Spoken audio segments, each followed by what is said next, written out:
Bonjour à tous et bienvenue, vous écoutez Dans la Poche, un podcast dédié à la tech, au minimalisme et à la productivité.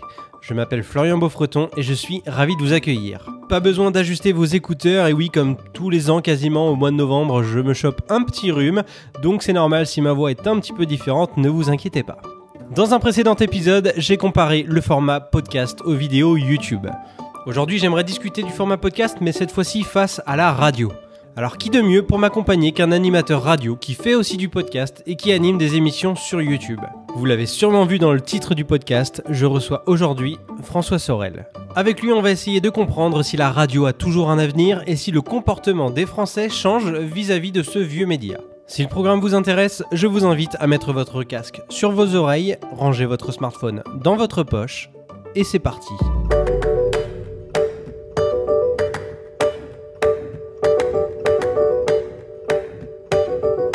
Salut François, ça va ? Salut Florian.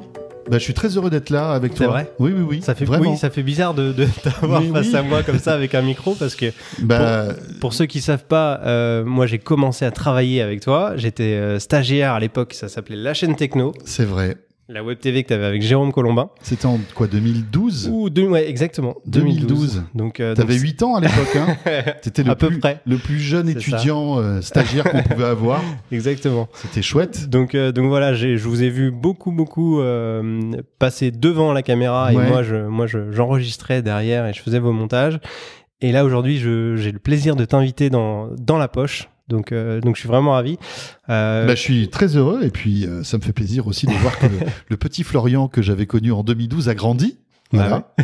J'ai pas mal appris et du coup, à force de vous voir enregistrer des programmes, que ce soit en vidéo ou en audio, ça m'a pas mal donné d'idées et du coup c'est pour ça aussi que c'est un peu grâce à vous, je parle de toi et de Jérôme, que je me suis lancé, donc merci. Oui, parce que tu nous écoutais, tu nous regardais avant de nous connaître, hein. Exactement. C'est en fait en nous découvrant sur YouTube ou dans les podcasts que tu as tapé à notre porte en nous disant voilà, tiens, j'aimerais bien être stagiaire chez vous, etc. Exactement. C'est ça, hein. Et en plus je m'étais fait la remarque, c'était même pas sur YouTube à cette époque-là que vous étiez les plus connus, on va dire, parce que c'était pas encore hyper à la mode. Moi je vous regardais sur iTunes parce qu'il y avait les podcasts audio et vidéo. C'est ça. Et donc je regardais, je me rappelle, il y avait le JTech. Il y avait le JTech, il y avait tous les... Oui, c'est ça. Ça rappellera des souvenirs à certains si vous connaissez. Il y avait les reportages et tout ça. Mais on était déjà sur YouTube parce que YouTube, on est arrivé en 2007. Je regardais ça il y a pas longtemps. Oui, c'est possible. Ouais, mais en tant qu'utilisateur, on n'avait pas encore le réflexe d'aller beaucoup sur YouTube. Il y avait peu de contenu. Voilà. C'était le début, en fait. Oui, mais tu as raison. Les podcasts... moi, en fait, je suis en train de me dire, puisqu'en fait, la thématique de ton émission, c'est les podcasts. Je crois que j'ai commencé les podcasts en fait avec De quoi je me mail, parce que cette émission que je présente sur RMC depuis l'an 2000, ça fait 20 ans, tu te rends compte ? Ça fait 20 ans que cette émission existe. Mais c'était avant même que le terme podcast existe, oui. Du coup, parce que Apple a développé ce mot podcast, je crois, aux alentours de 2004, il me semble. Mais ça existait déjà en fait. Oui, à la radio, en fait, à RMC, très tôt, même au tout début des années 2000, et d'autant plus pour une émission sur la tech, on mettait en ligne en fait notre émission qui était disponible sur le site d'RMC à l'époque, le bon vieux gros site web d'RMC où tu pouvais écouter l'émission et la télécharger. Et très vite, on est arrivé sur les podcasts, sur iTunes à l'époque. Ouais. Ça s'appelait, il n'y avait pas d'appli podcast, hein. Tu pouvais acheter tes MP3, tu pouvais acheter des films aussi. C'était le début de la VOD et tu pouvais écouter tes podcasts. Voilà, c'était ça. Ouais. Et à l'époque, c'était le replay en fait d'une émission radio. C'est ça. Ça existe toujours les replays d'émissions radio. Et d'ailleurs. Ça marche très très fort, hein, d'ailleurs. Ouais. On va en parler tout à l'heure. On est parti un petit peu vite. Je voulais d'abord que tu te présentes peut-être parce que peut-être que tout le monde ne te connaît pas finalement. Bien sûr. Est-ce que tu peux me dire un petit peu, m'expliquer aussi ton parcours ? Écoute, moi, je suis journaliste animateur, on va dire. Mon premier métier était d'être animateur radio. J'ai commencé ça, j'étais très jeune, j'avais 16 ans, j'avais déjà la radio qui coulait dans le sang. J'étais fan de radio depuis tout petit. Je me souviens, j'avais un magnétocassette et tu sais, avec les bonnes vieilles cassettes audio, et j'avais eu ça pour un Noël et je me régalais à enregistrer ma voix. Je chantais, je faisais des trucs bizarres. Tu chantais ? Ouais, je chantais sur le truc. Je sais pas, j'écoutais des chansons et en fait, plus que je chantais, j'enregistrais la radio et je parlais entre les disques, tu vois. Un truc de dingue, je sais pas pourquoi. Je sais pas, j'étais bercé par la radio assez jeune et très vite. Alors là, à l'époque, j'étais en Corse, il y avait pas beaucoup de radios locales, des radios, on va dire associatives. Après, je suis parti à Marseille et là. En fait, je me suis retrouvé dans un univers où il y avait énormément de radios associatives, où t'appelais et tu passais à la radio, quoi. C'est ça qui était génial à l'époque. C'est que il y avait tellement de radios associatives qui étaient bénévoles que tu venais avec ta pile de disques, tu vois. Et je parle de disques vinyles. Hein. Là, j'avais 16 ans, donc on était en 85, 6, tu vois. C'était le début des radios associative, des radios libres, comme on dit, et t'arrivais avec tes disques, et t'arrivais comme ça, alors tu prenais rendez-vous, on disait, ouais, bah, tu vas faire cette nuit, y a personne de toute façon, au lieu de faire tourner un magnéto, on te mettra à l'antenne, et tu t'arrivais, et tu parlais, alors t'as jamais fait ça, c'était nul, bien sûr, c'était n'importe quoi, mais ça te permettait de goûter, en fait, à la sensation de la radio. Ouais, ça te permettait de t'exercer. Et j'ai tout de suite adoré, quoi. Et après, petit à petit, après avoir fait des nuits, j'ai fait des avant-nuits, et après je suis passé à l'après-midi, parce que j'ai progressé. Et petit à petit, j'ai monté les échelons jusqu'à rentrer à RMC, où j'avais une vingtaine d'années à peu près. D'accord, ok. C'est ton métier de rêve, du coup, d'être animateur radio? Bien sûr. Ouais, c'est ce que tu as toujours voulu faire, finalement. Bah, en fait, j'ai l'impression aujourd'hui, tu vois, je viens de faire mes 50 ans, là. J'ai l'impression d'avoir été fait pour ça, quoi. J'ai l'impression de savoir faire que ça, finalement. Ouais, tu fais pas que ça, tu fais aussi de la vidéo, donc oui, comme mais quoi...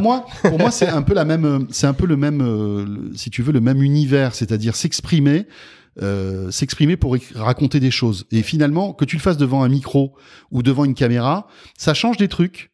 Et moi, je préfère 1000 fois le micro que la caméra. Je trouve que le micro a une magie, le podcast a une magie que la vidéo n'a pas. Alors la vidéo a plein d'avantages, hein, on peut montrer des trucs, hein, quand tu fais de la tech, et tu le sais aussi bien que moi parce que tu fais des vidéos. Voilà, tu montes des trucs, mais je trouve que le podcast, tu vois, je donne le mot de la radio parce que pour moi, c'est vraiment de la radio. Je trouve qu'il y a rien de plus magique que ça. C'est-à-dire que tu t'appuies sur un bouton, t'écoutes un truc et ça crée une sorte d'intimité en fait. Intimité, je trouve que ça fait travailler l'imaginaire. J'associe beaucoup ça en fait à la lecture. Ok. Tu vois, alors que la vidéo, étant donné que ton cerveau voit une image, bah, il imagine moins parce que on lui donne tout sur la table, si tu veux. Oui, il y a moins à réfléchir, à imaginer. Ouais. On te donne l'image et le son. Alors qu'avec le son, tu peux imaginer. Tu vois, là, je pense qu'il y a des auditeurs qui se disent, mais ils sont où? Bah, on est dans le salon de Florian, par exemple. Voilà, on est sur une table qui est noire, avec un Mac, avec 2 micros. Tu vois, tu peux t'imaginer tous ces trucs-là. Et moi, j'ai toujours été fasciné par ça, en fait. Ok. Et alors, en France, pour parler un petit peu plus de statistiques aussi, la radio, elle a encore énormément de fidèles. Oui. De beaucoup d'écoutes, mais c'est vachement différent aux États-Unis. Je sais pas si tu savais. En gros, aux États-Unis, tu as quasiment 70% de la population qui est au courant de ce que c'est un podcast déjà. 50% à peu près qui en ont déjà écouté un. En France, à mon avis, c'est beaucoup moins déjà, et il y a beaucoup plus de gens qui écoutent encore la radio. C'est différence de culture, j'imagine. Tu penses que la radio, elle a encore elle a un gros potentiel, elle a un bel avenir encore devant elle, ou ça va comme un peu la télé, s'atténuer au profit de ce qu'on voit sur Internet avec les replays, avec les vidéos YouTube, etc. Bah, je pense que la radio, déjà. Il y a quelque chose de technique dans la radio qui fait que c'est formidable, c'est que la radio, tu peux acheter une petite boîte qui coûte 10 €, tu peux aller en plein désert, bah, tu vas entendre des trucs. Même si t'as pas de 4G, même si t'as pas une grosse autonomie de dingue, tu pourras toujours t'informer, écouter quelque chose. Ça, il y a que la radio, le broadcast, comme on dit, qui peut faire ça. Et ça, je pense que ça existera toujours parce que il faudra qu'on ait un média un peu référence qui marche dans n'importe quelle condition pour informer tout le temps. Voilà. Et n'importe comment. Voilà. Parce que, voilà, on sait jamais, tu vois, peut-être que demain, la 4G marchera pas à tel endroit ou la 5G, il y aura toujours des émetteurs qui te diffuseront de l'information. Après, je pense que, effectivement, la radio est mise à mal par les podcasts, par Spotify aussi. Elle est concurrencée aujourd'hui par plein de choses, la radio. Et d'ailleurs, tu vois des radios comme Énergie qui se posent des questions aujourd'hui. Une radio comme Énergie, qui est une radio musicale, elle est attaquée de plein front par Apple Music, par Deezer, par Spotify, par des radios même sur le web. Tu vois, on voit même qu'Apple se met à faire des radios aujourd'hui. ça, c'est les radios musicales. Je pense qu'elles vont avoir du mal à exister dans 10, 20 ans. D'accord ? Et puis après, tu as des radios où on parle, où on raconte des choses, des radios d'actu, des radios de culture, des radios spécialisées sur certaines choses. Et je pense que ces radios auront toujours leur place, parce qu'elles existeront toujours. Si tu aimes, par exemple, écouter Florian dans son podcast, s'il est sur une radio, tu feras l'effort de l'écouter. D'accord ? Alors que demain, tu veux écouter, je sais pas moi, Imagine Dragons, t'es pas obligé d'écouter Énergie. Tu vas sur Spotify, tu vas l'écouter. Oui, mais du coup, de la même façon, si on veut écouter mon podcast, on peut aller sur une application, l'écouter quand on veut.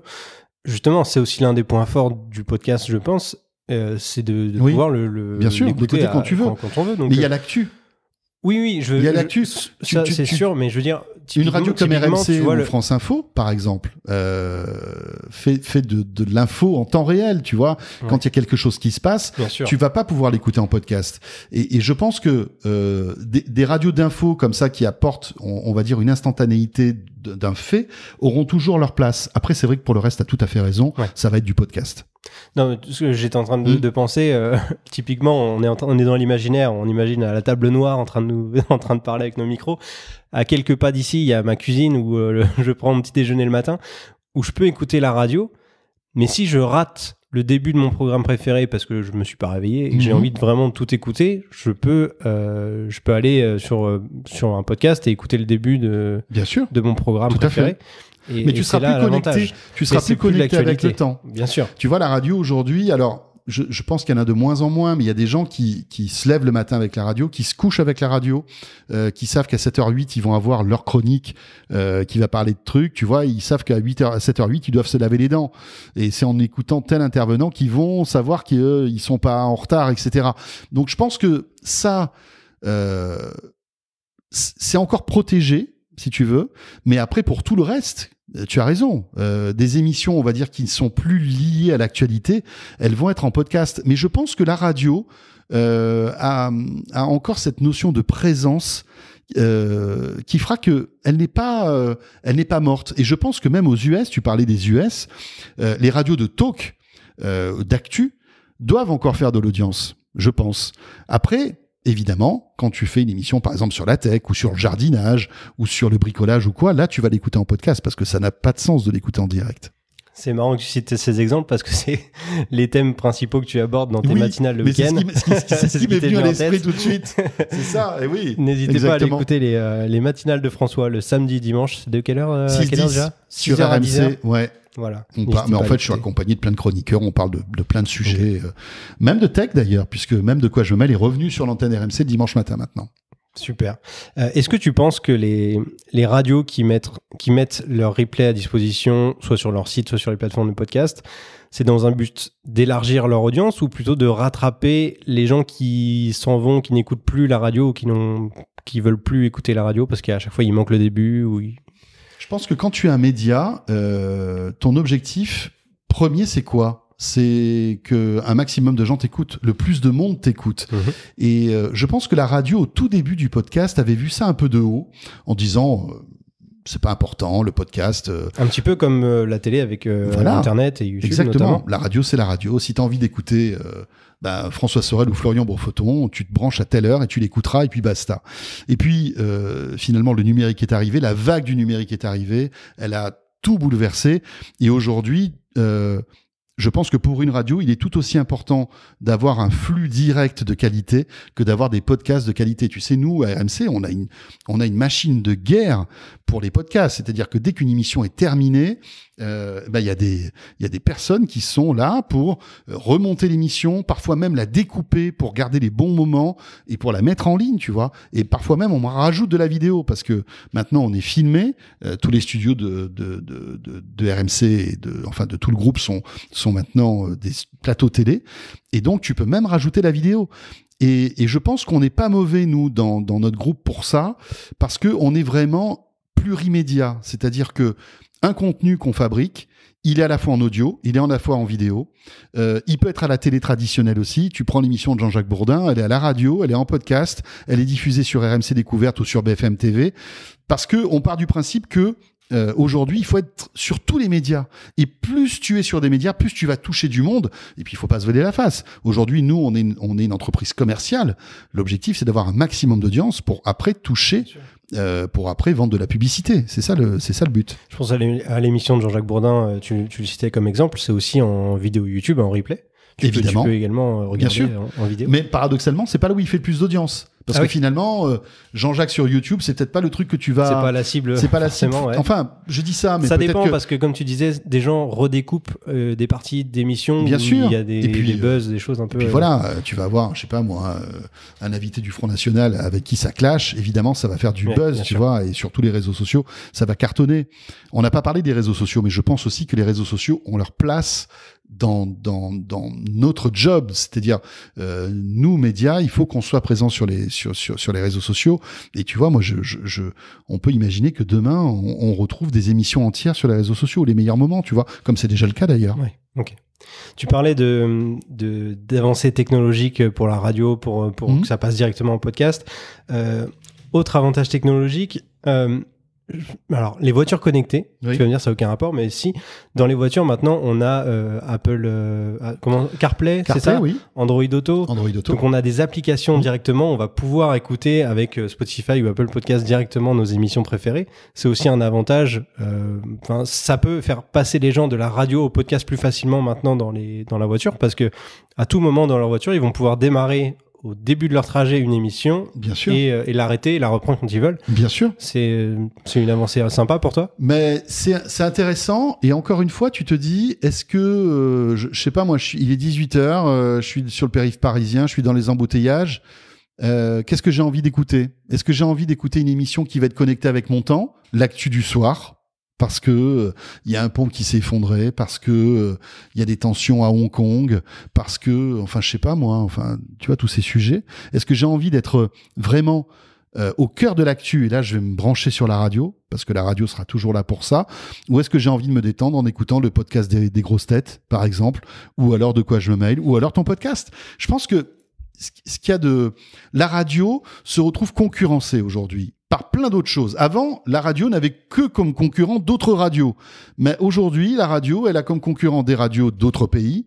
Elle a Spotify, elle a Deezer, elle a YouTube, elle a les podcasts. Donc, elle se retrouve, on va dire, dans un univers de concurrence qui est beaucoup plus large. Mais je pense qu'elle a toujours son mot à dire dans certaines situations. Ok.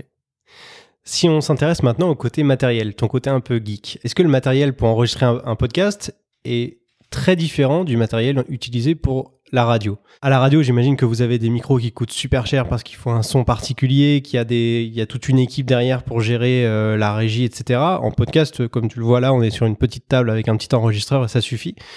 Quelles sont les différences, toi qui fais les deux? Tu fais des podcasts et de la radio. Quelles sont les différences entre ces deux formats? Je pense que la première grosse différence, c'est que l'un est en direct, t'as pas le droit de te rater, la radio, et l'autre est enregistré, où là, t'as le droit de te rater. On bégaye, on arrête. Alors, si t'es sympa, tu coupes. Si t'es pas sympa, tu me laisses bégayer. Mais, enfin, je ferai de mon mieux. Tu vois, c'est ça. Tu vas avoir du boulot. Non, mais c'est ça le truc. Et je pense que la radio, le principal obstacle, en tout cas la principale mission de la radio, c'est d'assurer, quoi qu'il arrive, une émission en direct. Donc, avec en plus tout l'univers, c'est pas que des micros la radio. Ça va être de la publicité, ça va être des jingles, ça va être l'heure, parce que derrière t'as autre chose. Donc il y a toute une machine. En fait, ça n'a rien à voir. Ouais. Ça n'a rien à voir. À part des micros, des gens qui parlent. Finalement, tu te dis, enfin voilà. Et puis tu vois, nous à RMC, pour rentrer un peu dans la technique, aujourd'hui tous nos studios sont aussi télé. Donc, on n'a pas les mêmes micros qu'on avait avant. On n'a plus de casque. On a des oreillettes, tu vois, pour que ce soit plus joli. Pour pas qu'on ait tous l'impression d'avoir des gros casques quand on est filmé à la télé. On a des micros qui sont à la fois faits pour la télé, mais aussi pour la radio. Mais finalement, on se rend compte, au début, on s'est rendu compte que c'était pas très bon, tu vois, parce que un bon micro radio, c'est les gros micros, tu vois, comme parfois les Shure SM7, enfin, des trucs comme ça.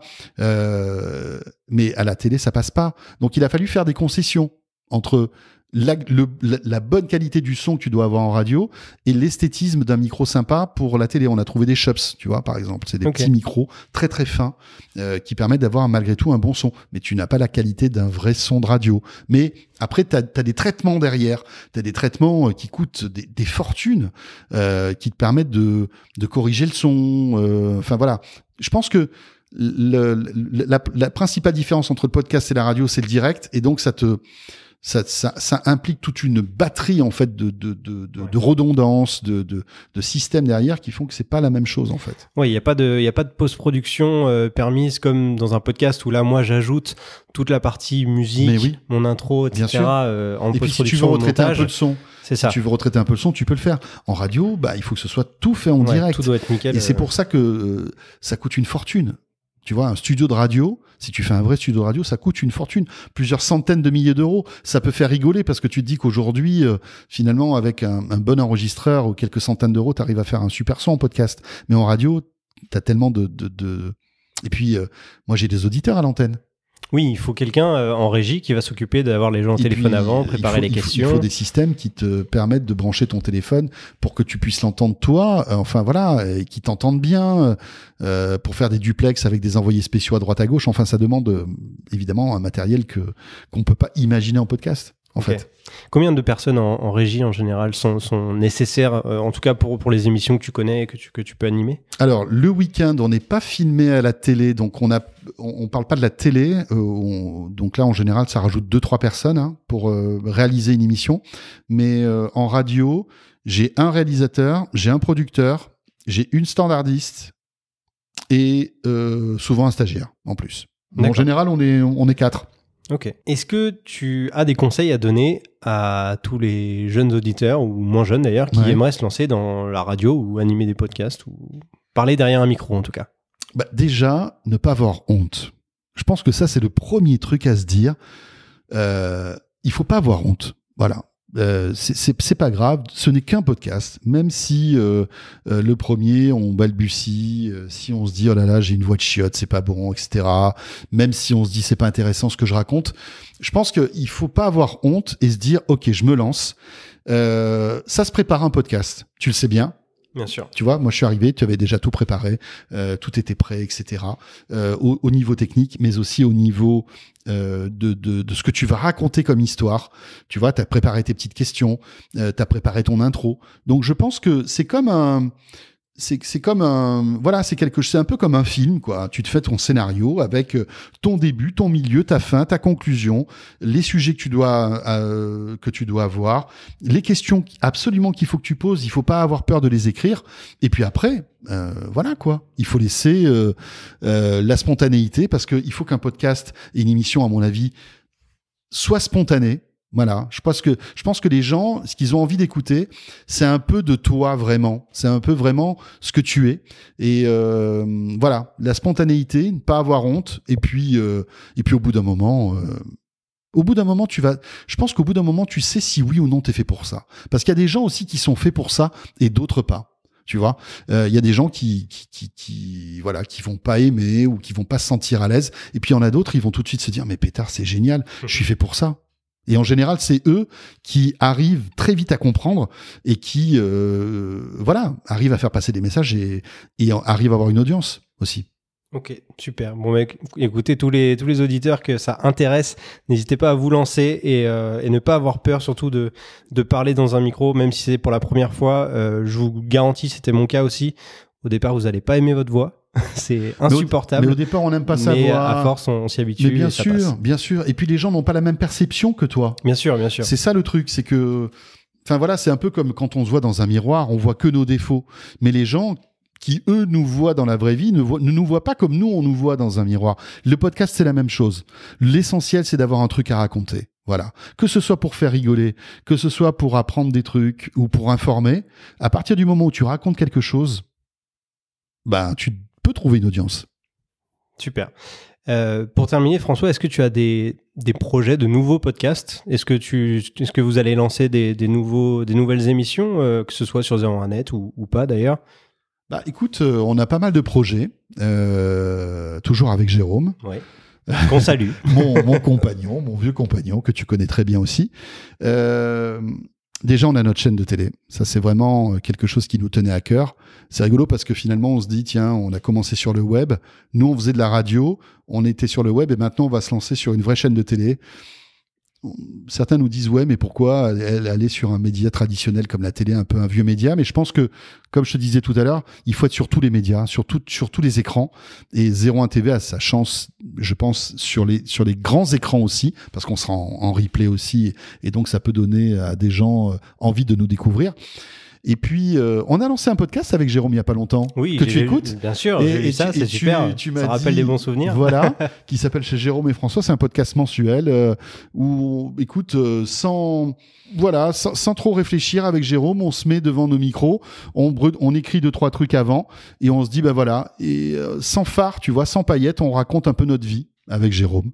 Alors parfois, enfin je sais pas, j'espère que c'est pas trop chiant, mais en tout cas on commente l'actu, on raconte nos événements tech comme on les vit. Oui, vous racontez les coulisses de journalistes dans le monde des nouvelles technologies. Voilà, c'est ça, parce qu'en fait on a eu plein de messages d'auditeurs qui nous disaient on aime bien vous écouter en podcast audio, parce que c'est vrai qu'on a commencé aussi avec Jérôme, notre amitié a commencé avec un podcast audio qui s'appelait Dialogue. Je sais pas si, enfin pour tous, j'ai pas connu celui-là. Pour les plus vieux, ouais, c'était un podcast qu'on avait fait avant de lancer la chaîne Techno, dis donc. C'était en 2006. Tu te rends compte? Mon Dieu. Et donc, on s'est remis avec chez Jérôme et François, qui est disponible sur, partout aussi. Et c'est sympa, on prend du plaisir à faire ça. On se met dans un coin. Une fois, on l'avait fait dans un train. Et on se dit, avec Jérôme, vraiment, quel plaisir toujours, tu vois. On a toujours cette niaque de faire ces podcasts-là parce qu'on prend du plaisir à le faire et à raconter nos histoires. C'est ça qui est dingue. Donc voilà, après peut-être d'autres podcasts, je sais pas trop. On a d'autres projets d'émissions, si tu veux, télé. Okay. Et ça prend beaucoup de temps. Mais enfin voilà quoi, entre deux quoi je me mail chez Jérôme et François. Jérôme qui est sur France Info aussi, donc il faut pas oublier Nouveau Monde. Hein, il fait son émission aussi. Il y a pas mal de trucs quand même. Bon. Et puis il faut laisser un peu la place aux autres. À toi notamment. C'est gentil, merci. Dans la poche. Merci beaucoup François d'avoir participé à ce podcast. C'est un vrai plaisir. Merci à vous de nous avoir écoutés. Et longue vie à ton podcast. Merci beaucoup. J'espère qu'on vous a aidé à comprendre les différences entre la radio et le podcast. Dans cette discussion, François, je laisse évidemment tous les liens de là où tu es présent sur Internet, ou en radio d'ailleurs, dans la description. Donc RMC et 01net TV notamment. Je me fais un peu d'autopromo aussi, j'ai le droit? Allez, bien sûr. Vous pouvez me retrouver sur mes réseaux sociaux, je vous laisse les liens en description. Et n'hésitez pas à me laisser vos messages, je lis tous ceux que vous m'envoyez déjà, ça me fait vraiment très plaisir. N'hésitez pas à partager aussi sur les réseaux sociaux le podcast quand ça vous plaît. Et dites-moi aussi en commentaire si vous êtes vous adepte de la radio ou du podcast d'ailleurs, l'un ou l'autre, ce que vous aimez chez l'un ou chez l'autre. Et puis voilà. Et lancez-vous surtout. C'est ça. Allez-y. Voilà. N'hésitez pas à nous dire quand vous vous lancez, on ira écouter vos podcasts. Merci beaucoup encore François et à tous ceux qui nous ont écoutés. Je vous donne rendez-vous dans 2 semaines pour le prochain épisode. Et en attendant, je vous dis à très vite dans votre poche.